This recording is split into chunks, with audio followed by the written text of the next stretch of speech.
चाहते हैं कि भैया मैं तो नहीं कर सकता, मैं फाइनेंशियली स्ट्रांग नहीं हूँ।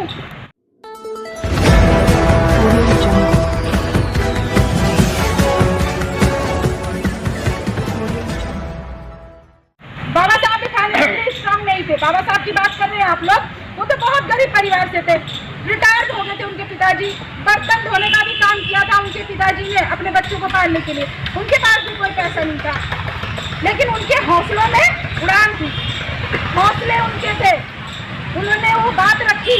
और हमारे जो अभी प्रोजेक्ट में हमारे जो नेता हैं चंद्रशेखर जी, वो भी कोई करोड़पति घर से नहीं है।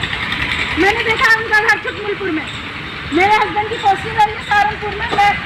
हम लोग गश्त वाले मेरे हस्बैंड जाते थे हमें जंगल घुमाने, तो मैंने देखा है छुटमुलपुर में बहुत करोड़पति घर से नहीं है वो। लेकिन आज अगर उस बंदे का दुनिया में नाम है तो वो उसके हौसले से, उसकी काबिलियत से, उसके टैलेंट से, उसकी नॉलेज से। और बात किसकी होती है? बात जिसमें कुछ होती है।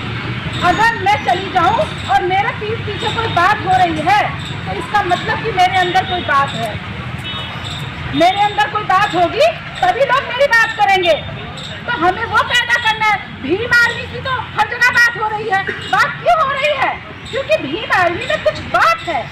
अगर इस बात को और अच्छा कर दिया जाए, अगर इस बात को और बढ़ा दिया जाए तो क्या बुरा है? हम आपसी लड़ाई अगर खुद ही सॉल्व कर लें या फिर हमारा जो भी पदाधिकारी है उससे सॉल्व करा लें, वो उसने है कि नहीं आई एम द बेस्ट, मेरी पहुंच वहां तक है। अगला कह रहा है कि मेरी पहुंच उस टहनी तक है। क्यों दिखाना चाहते हैं? ये आप पहुंच बाहर क्यों नहीं दिखाते हैं?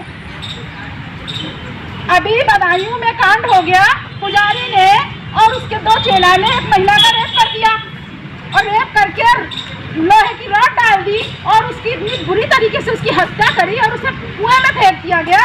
तब नहीं होश आया किसी को। लोगों ने देखा होगा, आपने भी, मैंने भी, सबने देखा होगा। और किसी ने तो स्किप कर दिया होगा, किसी ने उसे शेयर कर दिया होगा, बस ड्यूटी खत्म हो गई। ये ड्यूटी यहाँ नहीं खत्म होती, लेकिन अभी यहाँ संगठन में किसी को तो, क्योंकि अगर कितना ही दिल बड़ा बुद्धू है, इसको समझा दो ऑल इज वेल, सब कुछ बढ़िया है और वो आगे निकल जाएगा। मेरी भी लड़ाई आसान नहीं थी। आज मैं पूरब की रहने वाली हूँ। आज ये इनके बच्चों के अंदर ही ये भर दिया जाता है। अभी एक पंडित के लड़के से मिलो, वो तुमको खुश रहो आशीर्वाद का, चाहे वो बूढ़ा व्यक्ति हो, उसके अंदर ये टैलेंट होगा, खुश रहो, आशीर्वाद है, तुम जीते रहो, आशीर्वाद देना। क्यों सीखना है? क्योंकि बचपन से ही वो घूटी पिलाई गई है और हमें बचपन से ये सिखाया गया कि हम नीचे हैं। बट मैं ऐसी फैमिली में पैदा हुई थी कि मैंने विद्रोह किया, हमेशा विद्रोह किया, विद्रोह कर दिया मैंने, लड़ाइयाँ हो गई, मेरा घर छूट गया।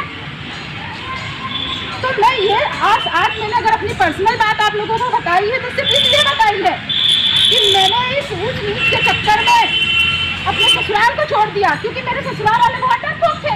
वो गवाही देने आए थे कि लड़की दुष्ट है।